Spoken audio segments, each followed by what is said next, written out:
Muchas gracias, Bárbara, Javier. A ver, lo vamos a poner en situación. Aproximadamente en el mes de marzo, un robo en un supermercado. Esto tiene que ver con el Supercomodín. Ustedes recordarán, se estaba buscando a los responsables. De repente, alguien que es empleado del súper es citado como testigo, se presenta como testigo en una comisaría para, obviamente, ser indagado y presentar algunas pruebas o, por lo menos, decir qué es lo que vio. Este detenido es intimado, es lesionado, es golpeado y ustedes van a tener ahora el relato a partir de la doctora Verónica Simes Sendeviel, que ella es fiscal penal de derechos humanos, porque la actuación está a cargo de ella. Es increíble, bueno, estamos hablando de un imputado, estamos hablando de una persona que trabaja en el súper, que se presenta como testigo para esclarecer quizás un hecho a través de las investigaciones. Doctora, gracias por atendernos. Intimaciones, apremios ilegales y de parte de la policía. Sí, buenos días. La verdad que una causa que nos ha conmovido a todos con este relato de una persona que fue citada como testigo para esclarecer justamente o brindar datos para esclarecer el robo que había ocurrido en el supermercado Comodín de la localidad de Orán y termina siendo torturado, lesionado y además obligado a firmar una declaración en la cual mantenía una situación de echarle la culpa, por así decirlo, a determinadas personas, lo cual, según su relato, es totalmente falso. Además, lo llevaron a pasear por las calles de Orán en la madrugada, amenazándolo con que iba a aparecer en un descampado y obviamente eso tiene que ver con una amenaza de muerte. Así que con esa investigación, con esa declaración, empezamos una investigación y nos damos con que la mayoría de los elementos que se han recolectado en la investigación nos permiten sostener que los hechos han ocurrido de esa manera. Esto fue el día 28, o sea, hace poquito, el viernes. En realidad la denuncia, el hecho ocurrió el 8 de abril. Hemos llevado adelante una serie de investigaciones. En un primer momento él pudo identificar a quienes habrían sido los autores de la tortura y había otras personas que no pudieron ser identificadas. Entonces hemos solicitado al juez de garantías, después de obtener una serie de elementos que nos permiten afirmar o sostener en esta instancia que han participado otras personas, las medidas de allanamiento y la detención de 8 personas más. En total tenemos 11 detenidos en esta causa, algunos como autores de tortura y otros en virtud de los cargos y de la función que cumplían el día de los hechos por los delitos de omisión de denunciar el delito de tortura y por la omisión de evitar la comisión del delito de tortura. Todos son miembros de la Brigada de Investigaciones 2. Sí, efectivamente, todos pertenecen a la Brigada de Investigaciones número 2. Así que bueno, en el día de hoy vamos a formular las imputaciones, las audiencias de imputación a través de medios tecnológicos porque estamos en otra localidad. Claro. Javier Bárbaro, se escucha la doctora Verónica Simes Sendeviel. ¿Cómo le va, doctora? Buen día y muchísimas gracias por atendernos. En realidad son muchísimas las preguntas que tenemos para hacerlas. Una de ellas, por ejemplo, ¿cuántos policías se encuentran siendo investigados hoy por su fiscalía? Y la otra es una aseveración de un policía, me reservo la fuente. La doctora Simes Sendeviel, que está haciendo con la policía una caza de brujas, lo que impide que nosotros podamos trabajar tranquilos para darle seguridad a la gente. ¿Qué le dice? Buenos días. En primer lugar, respecto del último comentario, mi función como fiscal es investigar todos aquellos hechos ilícitos en los que estén involucrados efectivos policiales. Esto no se trata de una caza de brujas, ni mucho menos, sino de llevar adelante investigaciones penales con elementos que incorporamos en la investigación y que siempre además están a disposición tanto de los imputados como de su defensa técnica. Así que no se trata de una caza de brujas, porque si no, entonces hablaríamos de que las fiscalías que investigan violencia de género también estarían ante la caza de brujas de personas que cometen delitos de violencia de género o de hombres en general. Esta es la función para la que me he preparado y la función que me ha asignado el Procurador General, así que cualquiera sea, vuelvo a repetir, la persona que cometa delito y en tanto y en cuanto existan elementos para sostener su participación en esos hechos, voy a seguir adelante con mi función. También hay que recordar que tengo varias causas de función contra funcionarios públicos, entonces si las personas se sienten que esto es una caza de brujas, lamento, pero que las investigaciones se cumplen dentro del marco de legalidad y además siempre hay un control de un juez de garantías, lo cual creo que da verosimilitud al trabajo que hacemos. En relación a la cantidad de efectivos policiales, al día de ayer llevamos 116 efectivos imputados. Esto no necesariamente significa que vamos a formular acusaciones, pero primigeniamente hay elementos para sostener la imputación. Así que bueno, esa es la función que nosotros cumplimos. Lamento si la gente de la Fuerza de Seguridad se siente que esto es una casa de brujas, tal vez tendrían que tener otra preparación para llevar adelante su función y no proceder, como en este caso, a torturar a personas para obtener confesiones y lograr que sus investigaciones tengan un resultado positivo. Doctora, volviendo al hecho de los 11 policías presos por torturas, ¿tienen alguna relación con el robo? Es decir, ¿por qué torturaron a esta persona? Buen día, ¿cómo estás? En principio no tenemos información de que los efectivos estuvieran involucrados con el robo. Lo que nosotros tenemos como teoría es que obtener esta confesión por parte de la persona que denunció, me voy a reservar el nombre, les permitía a ellos sostener la hipótesis de quiénes habían sido los autores del robo del supermercado Comodín. Entonces, a través de estos hechos y de estos actos totalmente ilegales, porque hay que tener en cuenta algo que es muy importante. Esta persona era un testigo, fue privado ilegítimamente de la libertad, estuvo más de 6 horas sin una comunicación ni a un fiscal ni a un juez, y en ese lapso de tiempo no solamente lo torturaron, sino que además también lo lesionaron y lo llevaron a pasear por la localidad de Orán. Todo esto está corroborado con los elementos que tenemos incorporados en la causa, por eso puedo sostener estas imputaciones en esta causa. Bien, en este caso no podemos decir que los policías entonces estuvieran vinculados con esto. ¿Qué tipo de tortura se aplican, doctora? Bueno, la tortura es un delito grave, es un delito que tiene una pena con un mínimo de 8 años de prisión, es decir, que estamos hablando casi de una pena similar a la de un homicidio simple. Y la tortura implica cualquier trato o tormento que se inflinja sobre una persona desde el punto de vista físico o psicológico. Esta persona estuvo, como les vuelvo a decir, privados de su libertad desde las 6:40 de la tarde aproximadamente hasta las casi 4 o 5 de la mañana. En ese lapso de tiempo le pusieron bolsas en la cabeza al punto de llegar a asfixiarlo, lo que es una práctica comúnmente denominada como submarino seco, que se utilizaba en las épocas del proceso, tremendo además, hasta que se intentaba quebrantar su voluntad para que declarara, sosteniendo quiénes podían ser los autores de ese hecho, es decir, del robo al supercomodín. También tenemos constatadas las lesiones de las muñecas, donde esta persona estuvo esposada, además de diversas lesiones en el cuerpo. También otro de los elementos que significan tortura es esta situación, ¿no?, de haberlo llevado o sacado a pasear, como comúnmente se dice, en un vehículo, que además también fue secuestrado el día de ayer, por las calles de la localidad, a un horario tipo 2 de la mañana aproximadamente, es lo que tenemos de las cámaras, para obviamente quebrantar esa voluntad.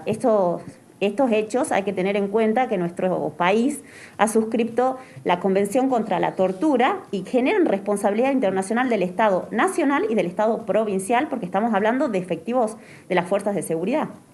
¿Las 11 personas tuvieron la misma participación en este hecho de tortura? No, tenemos determinados que han sido 5 las personas que han participado del delito de torturas. Tenemos algunos efectivos, 2 de ellos, que son quienes estaban a cargo de la dependencia, quienes tenían la obligación de evitar la comisión del delito de tortura, que también tiene penas elevadas, y otros efectivos que, encontrándose en la dependencia y teniendo la obligación de denunciar en su carácter de funcionarios públicos, omitieron denunciar la comisión del delito de torturas en una sede donde ellos estaban prestando servicios. ¿El denunciante, doctora, tiene algún tipo de antecedente policial o judicial?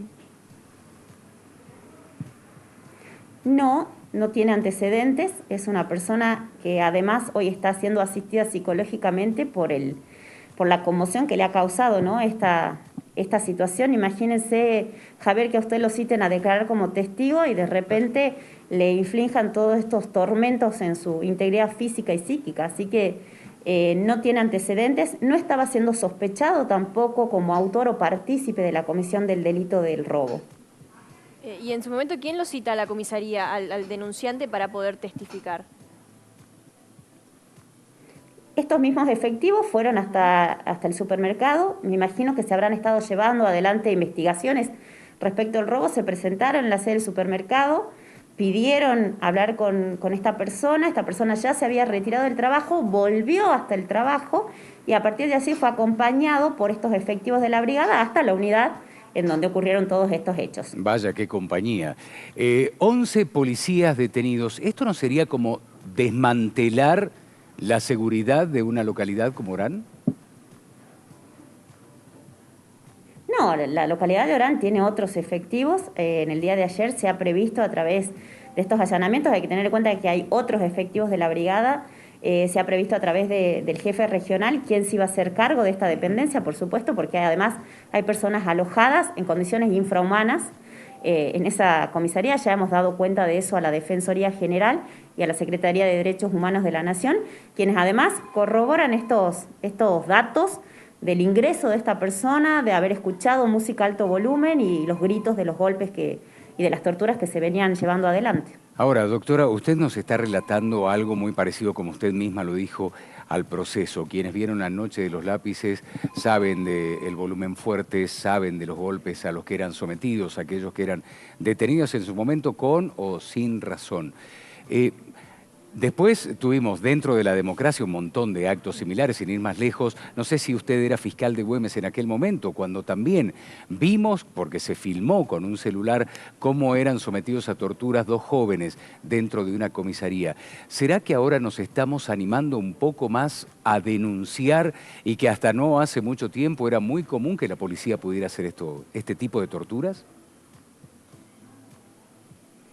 Sí, la causa de las torturas de Güemes no estaba a mi cargo, obviamente la conocí porque se hizo público el video, pero hay que tener en cuenta que en esa causa no fueron los detenidos quienes se animaron a denunciar, los torturados, sino que a raíz del video que tomó Estado Público, tomó intervención el fiscal de ese momento.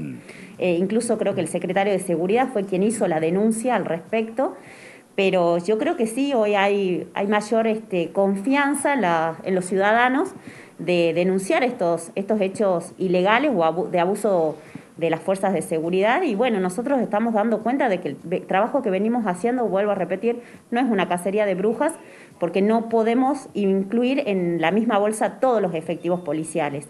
Estamos simplemente llevando adelante investigaciones donde entendemos que hay elementos para sostener la participación en esos delitos de esos efectivos y no de todos. Dentro de estas 100 y pico de personas que se encuentran siendo investigadas, pertenecientes a la fuerza policial, ¿todos son por apremios ilegales, doctora? ¿Qué tipos de delitos han cometido? Tenemos distintos delitos, esta Fiscalía tiene una competencia muy específica. En la mayoría de los casos estamos hablando de vejaciones calificadas porque son cometidas por personal policial, en donde normalmente lo que se producen es lesiones en el cuerpo de la víctima. Hablábamos con Eduardo fuera de cámara de algunos casos que tenemos en donde si uno ve a una persona que tiene 32 golpes de cachiporra en la espalda y claramente hay un exceso en el uso de la fuerza. También tenemos los delitos de apremios ilegales, que implican también llevar adelante estos tormentos físicos y psíquicos para obtener una confesión, pero que no llegan al grado de la tortura. Y también tenemos las severidades, que también son este mismo tipo de hechos, pero respecto de personas que están privadas de libertad. Nosotros tenemos competencia no solo respecto de cualquier hecho que cometan las fuerzas de seguridad, sino también el servicio penitenciario, Alcaldía General y los centros de detención. Leíamos días pasados algún documento que aseveraba que había muchísimas personas que habían perdido un ojo o que habían perdido la vista de un ojo a causa de estas balas de goma que suele emplear la policía. ¿Cuántos serían los damnificados? En estos momentos tenemos 8, de los cuales uno de ellos, que ha sido uno de los casos tal vez más resonantes de este joven Luciano Cruz, está en una situación muy compleja, porque si no accede a una cirugía, la visión del segundo ojo tiene solo un 20%, pero tenemos otros hechos también, no solamente de pérdida de ojos. El día de ayer hemos tenido una declaración de una persona a la que le han quebrado la mandíbula, y hechos así donde uno, si bien las fuerzas de seguridad tienen la facultad de hacer uso de la fuerza, ese uso de la fuerza está reglamentado y debe ser razonable en función de la agresión que pueda recibir el efectivo o terceras personas. Doctora, de estos 11 policías detenidos por torturas en Orán, ¿dónde se encuentran alojados? Ellos están alojados en la localidad de Orán, algunos en infantería, otros en otras divisiones, porque los efectivos de seguridad, a diferencia del común de las personas que pueden cometer un delito, no van a los centros comunes de detención como Alcaldía General o alguna comisaría, así que van a ser alojados allá en Orán. Ya tenemos 3 que están alojados y bueno, va a ser el juez de garantías quien disponga su alojamiento en los centros que correspondan a los efectivos policiales. Y cuando la víctima se trata de un policía, ¿actúa con la misma severidad la Fiscalía, doctora? Por supuesto. Nosotros investigamos, como le vuelvo a repetir, no importa quién sea la persona que comete el delito en relación a su cargo o a la función que desempeña. A mí me ha tocado intervenir en todas las fiscalías del Ministerio Público, así que creo que claramente hoy me toca, en tiempo a esta parte, estar en esta fiscalía. Uno no sabe dónde puede llegar a estar el día de mañana, pero siempre vamos adelante cuando entendemos que hay elementos, vuelvo a sostener, para sostener la participación de estas personas en los hechos delictivos. Recién en sus declaraciones usted hablaba de que había funcionarios que estaban siendo investigados. ¿De qué áreas son y qué tipo de delitos podrían haber cometido? Bueno, no, hablaba de las causas que tengo, que están a mi cargo contra exintendentes u otros funcionarios de las que no puedo hablar porque obviamente están abiertas las investigaciones, pero por eso vuelvo a repetir, no se trata solo de efectivos policiales. Claro. El Procurador General ha tenido una política de crear unidades fiscales de investigación y creo que debo tener unas 9 o 10 unidades en las que intervengo. Incluso hablaba con Eduardo en la causa Rosa Azul, que he quedado a cargo junto con la doctora Salinas Odoricio de esa causa también. Ahí tenemos también efectivos del CCO, efectivos policiales, que no tienen que ver con apremios o vejaciones, sino con delitos de omisión y de incumplimiento de los deberes de funcionario público. Así que no se trata de perseguir a los policías, que quede claro, sino de perseguir a quienes cometen delitos, cualquiera sea, vuelvo a repetir, su cargo o su función. Creo que me va a responder afirmativamente. ¿Era necesario crear en Salta, después de haber una declaración por parte del gobierno sobre lo que estaba pasando con los femicidios en la provincia de Salta, la creación de una fiscalía exclusiva para femicidios? Sí, totalmente. Yo celebro porque cuando uno empieza a involucrarse en lo que tiene que ver con la perspectiva de género, claramente la investigación de los femicidios la investigación, perdón, de toda muerte violenta de mujer tiene que partir desde esa óptica, ¿no? Desde la perspectiva de género, y en muchos casos se podrá establecer que es un femicidio, en otros casos no necesariamente, porque también hay que tener en cuenta que no toda muerte de una mujer en manos de un hombre es un femicidio, pero sí es necesaria la especialización para que esas personas que están investigando puedan, incluso con los mismos investigadores, iniciar la investigación como se hizo con el otro día con esta chica que se perdió en San Lorenzo. Tenían una perspectiva distinta de ir a buscar a cualquier persona que se haya perdido. Es muy importante. A nivel nacional, Salta creo que es la 4ª provincia que tiene una fiscalía especializada, así que yo celebro y creo que debemos seguir capacitándonos en la perspectiva de género en todas las áreas. Por último, y a pesar de ser 2 poderes distintos, ¿trabaja su fiscalía, la Fiscalía de Derechos Humanos, conjuntamente con la Secretaría de Derechos Humanos de la provincia? No, nosotros trabajamos solo en relación a las causas penales. Sí, muchas veces, tanto la secretaria de Derechos Humanos, la doctora Reyes, como la secretaria de Derechos Humanos de la Nación, María Morales Mí, nos acercan denuncias de personas que se acercan hacia esas instituciones para que nosotros tomemos conocimiento, nos aportan elementos, muchas veces nos piden informes para saber cuál es el estado de las investigaciones, pero nosotros trabajamos y nos han dado, de la Secretaría de Derechos Humanos de la Nación, hemos pedido este apoyo psicológico a varias de las víctimas que han perdido la vista, incluso esta misma última víctima que tenemos en esta causa de Orán, ya se han comunicado para brindarles esa asistencia psicológica que ellos la tienen y nosotros no, porque claro, nosotros solamente investigamos delitos. Pero creo que es muy importante ese acompañamiento a las víctimas y desde esos sectores lo están haciendo. Doctora, ha sido usted muy amable, como siempre. Gracias por habernos recibido y que tenga un lindo Día del Trabajador. Gracias a ustedes igualmente. Gracias. Gracias, Edu. Gracias. Nos encontramos. Estuvimos con la fiscal penal de Derechos Humanos, Verónica Simesen de Bielque, hablando en realidad el tema central, lo que pasó en Orán, con este testigo que fue sometido a torturas y la investigación que está llevando adelante esta fiscalía y además algunos otros temas inherentes al trabajo que realiza la doctora Verónica Simesen de Bielque.